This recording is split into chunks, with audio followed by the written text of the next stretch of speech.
Let's talk about love and marriage, the way that God intended. Life experience, here we share it. The No Fruit Podcast. Tune in from any platform. No Fruit Podcast. We'll help your spirit transform.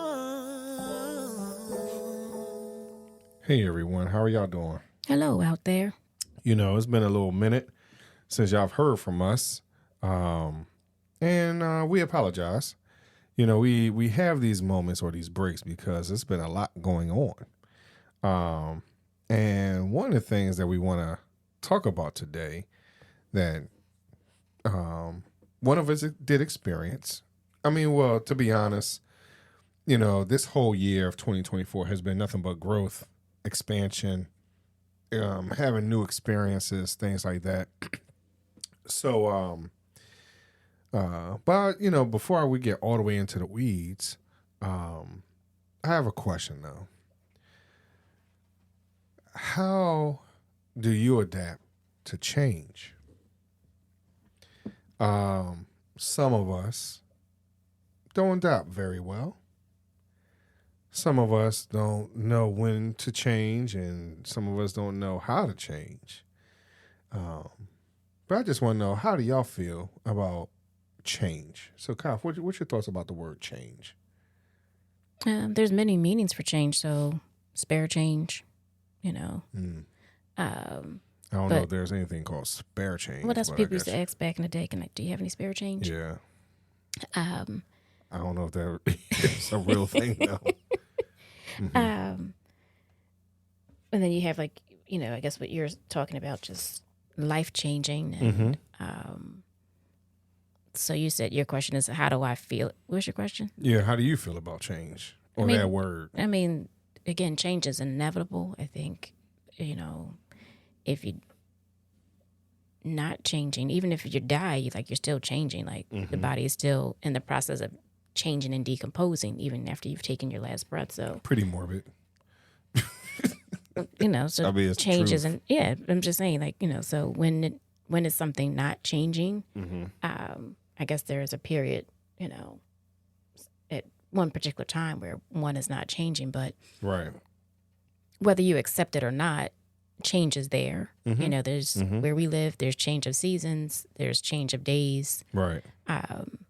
You know, every day is not going to be a Monday. So, and even so, it's not always going to be daylight. So, you know, there is change. So how do I deal with it, or what do I think of it? I think it always happens. So I embrace it. You know, I think there's much opportunity in change. So that's what I think. How about yourself? I mean, so for me, I used to think that I was not always open for change. Why did you think that way? Or why did you think you thought that way? Because of, in my estimation, or my guesstimation, or whatever, I noticed how, from a family perspective, when people say, "Hey, you know, we used to do it this way, and this is tradition," and things like that. So, so from that, you don't deviate too far normally from the norm, you know. So for me, change meant something that might not have been always positive. And I could see that part, not only family, but again, just your own church upbringing. Right. You know, coming from a Methodist church, there was methods to doing things. So there was very systematic, like, hey, we always, you know, do this, Right. followed by this, followed by that. Like, Right. you know, you're not going to do scripture, then prayer. You're always going to do prayer, then scripture, you know, or whatever the makeup, you know, lineup was. You know, you're Right. always going to do doxology before you do something else. So I can understand and see that, because that was so pushed in and inbred in us, like, hey, you have to do these things in this order, Right. or it doesn't mean anything, I guess, or, Right. you know, it's out of order, and never really, I guess, was told why you can't do something another way. But it's just like, well, the book says it's this way, so therefore Right. do it this way, and this is the way we've always done it. And I think you hear that in so many different ways. Like you said, well, hey, the family always has Thanksgiving dinner at this person's house. And in a work setting, hey, well, we've always done things this way. So it's not saying that it doesn't open up for new ideas and people to bring in their own personalities and ideas, and things do change, from just looking at the computer for the years that we've been alive, what has the computer become? And we've had to adapt to that change. But if it wasn't for somebody going into one of those companies and like, well, hey, have we ever thought about this? Well, can we do this? And that's what created something new. So I agree that it's been indoctrinated in me, I guess. And also if you think about it, even though I said something about family, you said something about church, but even in school, you learn that, hey, you need to do certain things a certain way in order to get to a certain destination, product, whatever it might have been. So for an example, and we're talking about change. So, and most of you know that I'm in school and I've been taking this math class. And it's been the craziest because there's been some methods to get to an answer that is vastly different from what I've learned back in school. So, the idea of division is vastly different now. So if if we wanted to just do our normal I was born in the 70s, so I went to first grade in 82. So I'm more of an 80s, early 90s kid. So that means that my long division looks nowhere near than the long division that people are doing today. And we're doing this in school, putting stuff in blocks and, whatever. So I'm like, why am I going? It feels like almost like going backwards. Right. But if I don't answer in that manner, I'm not getting the full credit for my class. You have to show your work, right? Well, we were showing work then, but it's a different method of showing it. Right. So because you have to show your work, you're getting less credit. You're coming up with the same answer, but because you're not using the lattice method or the block method or the whatever these methods are that again, people have gone to and say, hey, there's a different way to learn this and there's a different way to calculate it. And some of it is world learning because, hey, United States learned it this way, and then maybe another country learned it another way, and then now that's been a little bit more infused. And we've talked about this on the show before with our own two children when they were in elementary school and they're learning things and they're drawing lines all over the place. We're like, where are the numbers at? Right. Like, no, we have to draw all these lines first, and then, so we're like, that's a whole extra step. Start doing the math part. Right. It's not art class. Right.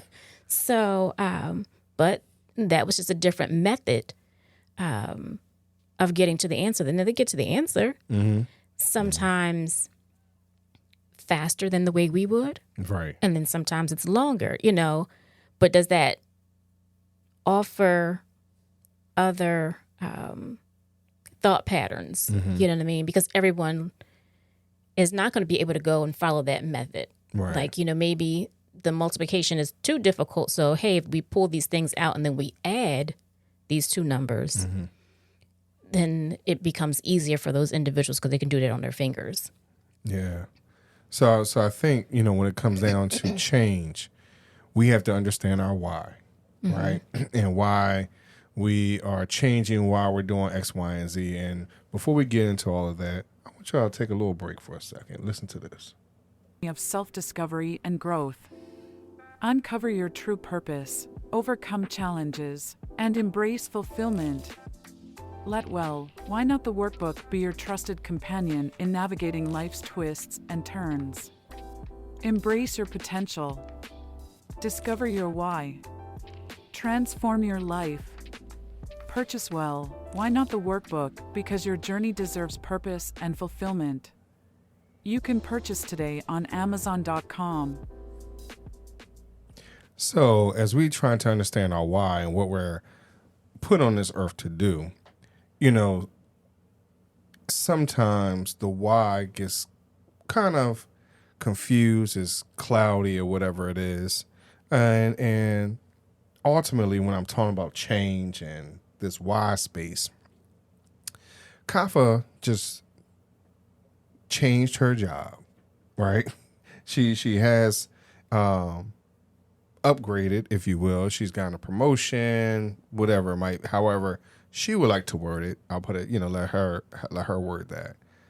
But a lot of times we change, and our why is different from what it might have been 10, 20, 30 years ago. Our adapting to change is different from 10, 20, 30 years ago. And I'm saying that because even though she's been in her current employer for almost 7, 8 years now, but she has not sat in the same seat all that time. And I just wonder how many of you out there are changing just because? Are you changing because you need more money, a different seat to sit in, a different, window to look, out of? Maybe you need some different coffee to drink because one side of the office doesn't drink the same, as the other side. But I'm saying this because some of us, and I know for myself, sometimes you get stuck in a rut and you don't grow, and sometimes you need to change to grow. And that is the why. You need, what is the why and what motivates you to get to another place within your journey? Because you're never going to really get to your destination per se. Understand what the journey is. So, and I'm saying you won't get to your destination because a lot of times when we look at the destination, we kind of move the goalposts, or we realize that stop is not necessarily the one that we really want. We want something beyond that. So just understand, like, hey, some of these little mini pit stops is a part of the destination. But Kaf, what are your thoughts on just changing just the scenery in your job? As you've said to me before, and I guess since we've been together, that I've always sought out change in my job. I've had jobs that it did not require me to sit, did not require me to do the same thing every day. There were changes within the position or changes within my duties, or not necessarily my duties, but just there were just changes there. So I think because of that, again, and maybe that's why I embrace change. And as Maurice said, for him, his resistance to change goes back to his childhood. And I think for me, my acceptance and embracing of change goes back to my childhood. Growing up, moved around a whole lot from one part of the city to another part of the city, or from one side of the block to another side of the block. Changing of schools, changing of friends, always having that. So in my adult life, I have not really stayed at any one employer for more than 8, 9 years. And within those places where I've been the longest tenure, I have looked for other opportunities within the organization. Sometimes for financial growth, sometimes just so that I could be a better, well-rounded person. So in my outlook of things, I'm quiet, but I pay attention to other things. So if I'm in a position and I'm like, hey, we work with these other 2 departments, and the communication is not that great, or, there's some lack there, at times I seek out to partner with those other departments. And sometimes that lends to, well, hey, like there's a position here. Would you be interested? And then so that I take my knowledge from my position A and then I apply that to position B. And then that bridges the gap and it makes me a better, well-rounded person because now I know more about the organization and I know information from position A and position B. But again, that's just also offering change and allows me not necessarily to be a change agent because I don't think I'm that outgoing to make systematic changes for the organization. Well, I make changes in what I do and then those around me and say, well, hey, you know what? It doesn't have to be this way because when I was over in position A, they did things this way. And I think if we bridge the gap, then we can get a lot more done and be more effective and whatnot. So I think for me, again, my upbringing, encourages me for change because that's just what I've had in my life. And but so in thinking about that, how do you combat the idea of, because what comes to mind is jack of all trades, master of none. So yes, you know all this information, but you don't become a guru, the go-to person or whatever it is if you constantly are moving around. But I think I move around within the one circuit or circle. So I'm not going from, administration to housekeeping and then housekeeping to finance, so I stay within that particular circuit. So as different as they may seem to some, I find a way to connect them. And I see the connection in all the different places that I've worked within my career. They've all led me to another place and space. Likewise, even in my childhood of moving from one location to another location, they all have changed me in a different way and led me to, or led my mother and my father to put me in another situation that was different, but built upon the previous. So when you and I had this type of conversation, we talk about, the moving and the change or whatever else. I think I had some movement, just not as much as you. But I could see the purpose of change because you get to see something else. You get another type of worldview, if you will. Because if you're stuck in a certain space, a certain culture, a certain community environment, whatever it might be, whatever term it is, or the situation that you're in, you don't get an opportunity to have a different type of conversation. Because a lot of times, if you're in that one space, right, the conversation is stuck, it's stagnant.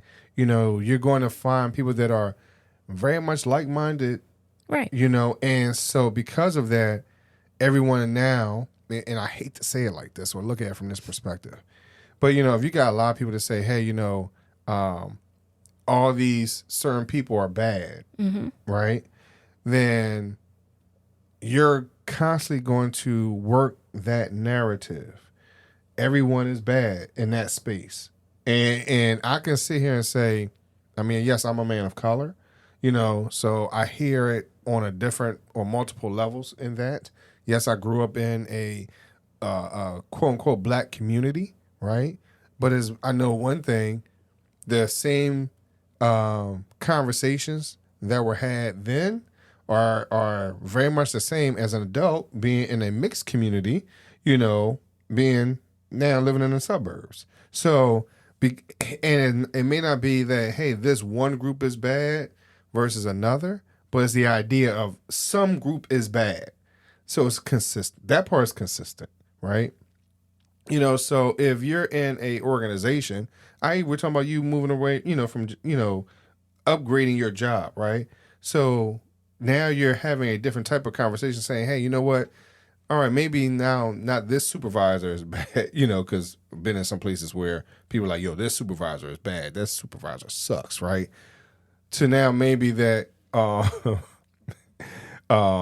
now that you move up and now you're with a certain group of people, now you're having a different type of conversation. Maybe now you're saying like the homeowners association is sucky, like you compare like, situations like that. So, but in that you get to grow and see a different side of life.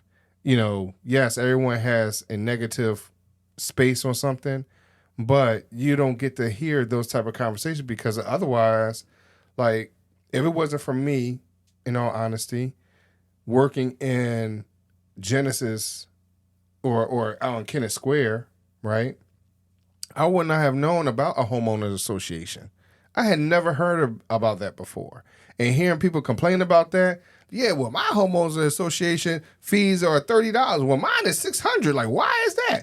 The grass is always nice. They did parties and this and that or whatever else. So when people are complaining about something, it all depends on the level of space that you're in, mindset, your community, whatever it might be. So, y'all complain about it, but you complain about something totally different.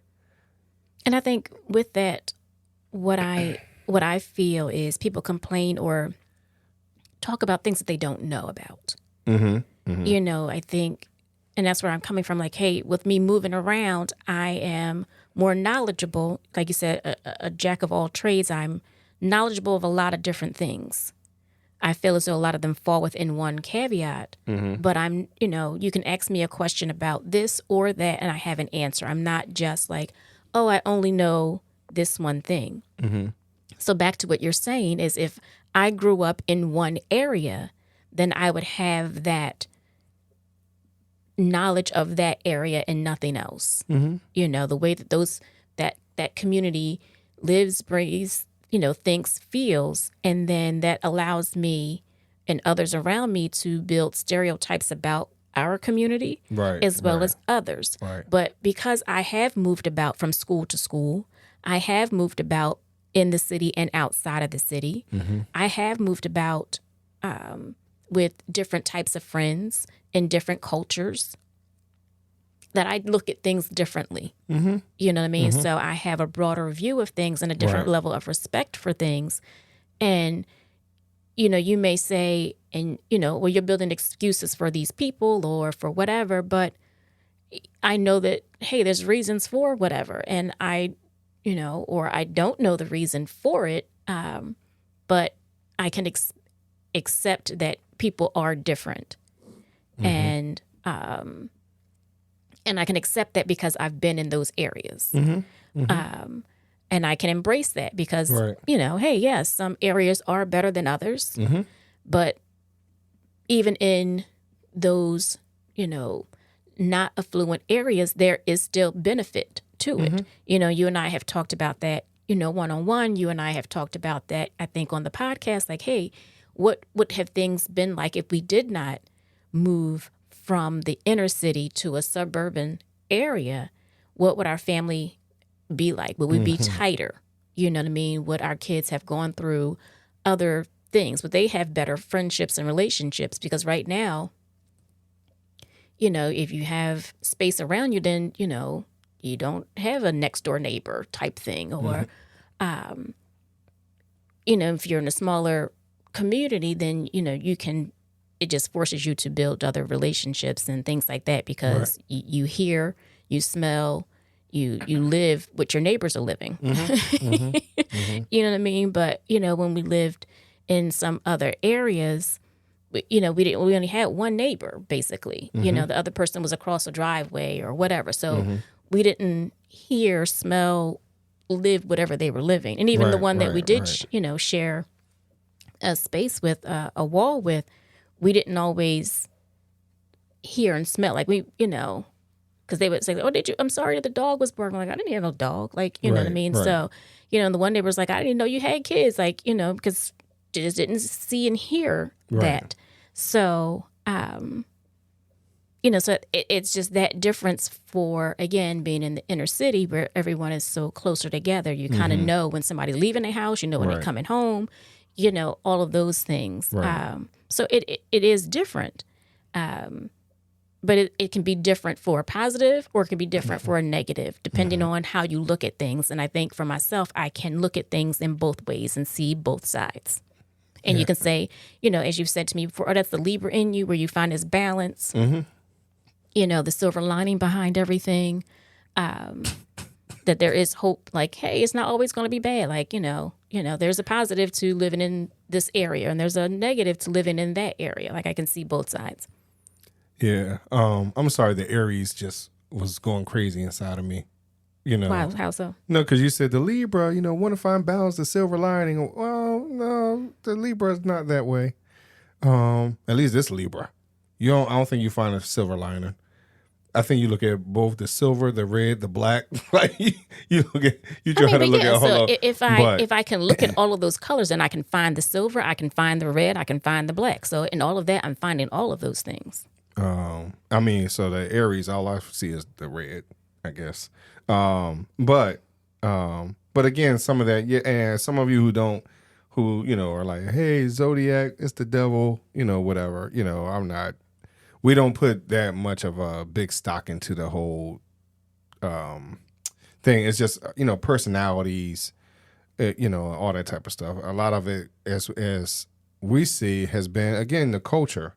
You've been around, you've been in, what you grew up in, again, stuff like what we're talking about right now, which is change. Mm-hmm. Change is a part of your culture. Change is a part of your community.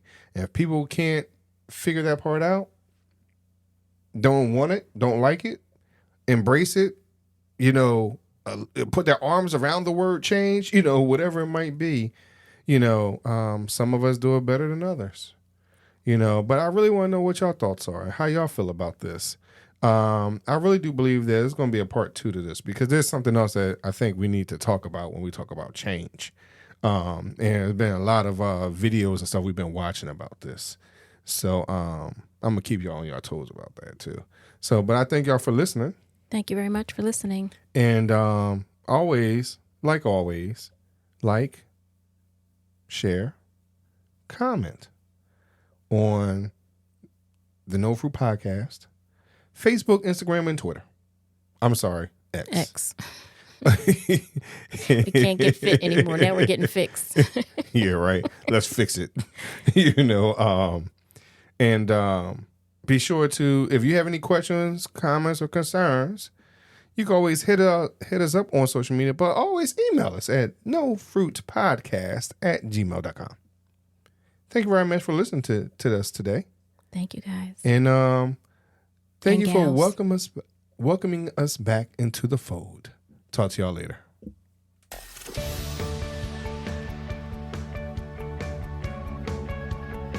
This week's episode has come to an end.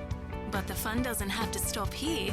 If you have any questions, suggestions, or feedback, head over right now to Twitter and Facebook and like, share, and get involved. Join us next time.